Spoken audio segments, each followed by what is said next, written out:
In the summer of 1774, temperatures in Boston were hot, and so were tempers. Citizens had defiantly protested a series of taxes imposed upon them, and the city was now occupied by an intimidating British force. The port was closed, commerce was at a standstill, and the prices of goods were rising. Rebellion was in the air, and the situation was reaching a boiling point.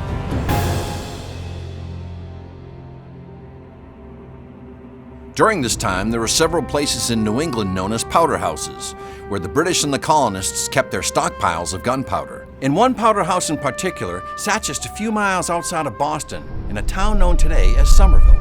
This arsenal was controlled by a man named William Brattle, who was loyal to the crown.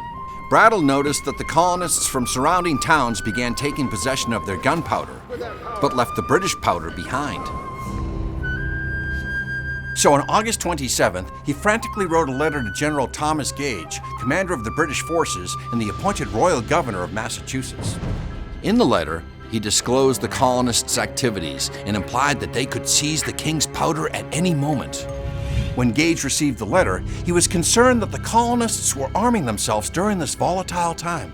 So he ordered Lieutenant Colonel George Maddison to ready his troops and remove the remaining munitions from the Somerville powder house. But they had to complete the operation with the utmost secrecy to avoid a panic amongst the colonists. However, in his rush to leave the meeting with Maddison, Gage dropped Brattle's letter.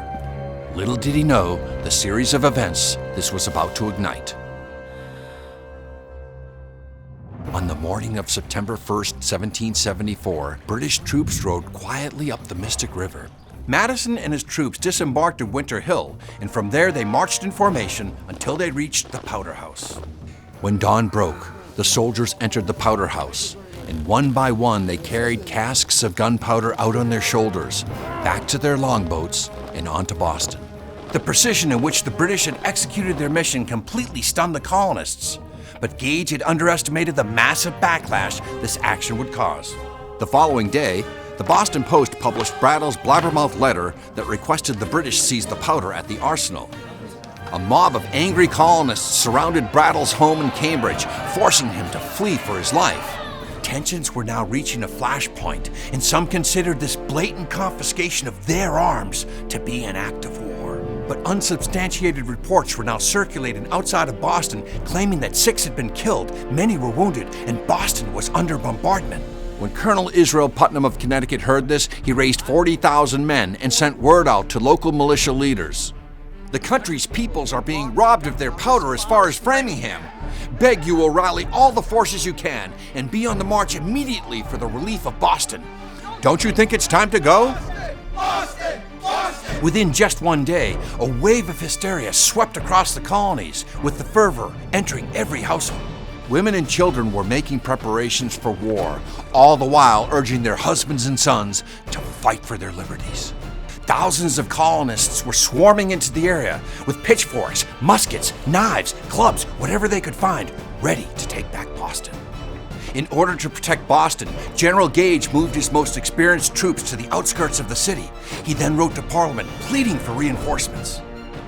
If you think 10,000 men sufficient, send 20. If 1 million is thought enough, give 2. You save both blood and treasure in the end.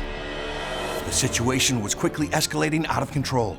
Colonist Joseph Warren, president of the Massachusetts Provincial Congress, recognized that this could easily explode into a major conflict, the likes of which the colonies were not prepared for.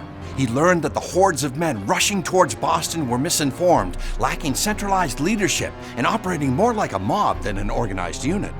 He also received intelligence that the British were sizably outnumbered, 10-1. But soon there would be no going back, and Warren knew that he had to intervene. So he rode out to confront the angry mob, pleading with them to turn back. The city had not been bombarded, nobody had been killed, and the British had no will to fight. He appealed to their common sense, and slowly but cautiously, the large mob dispersed. The crisis had been averted, so there would be no revolution today. After the event, Brattle acknowledged his betrayal and publicly begged for forgiveness. Upon the whole, the threatening I have met with, my banishment from my house, the place of my nativity, I am extremely sorry for what has taken place, and I hope that I may be forgiven. But the damage had been done. The colonists' lack of leadership and communication during the standoff exposed their vulnerability and motivated them to prepare for their imminent fight for liberty. Stores of gunpowder were now being carried off from forts and arsenals throughout New England and hidden away by the colonists. You see, the powder alarm was simply a dress rehearsal for the American Revolution, and soon a network of riders would ensure that the colonists would never again be caught off guard when they heard, "The British are coming! The British are coming!"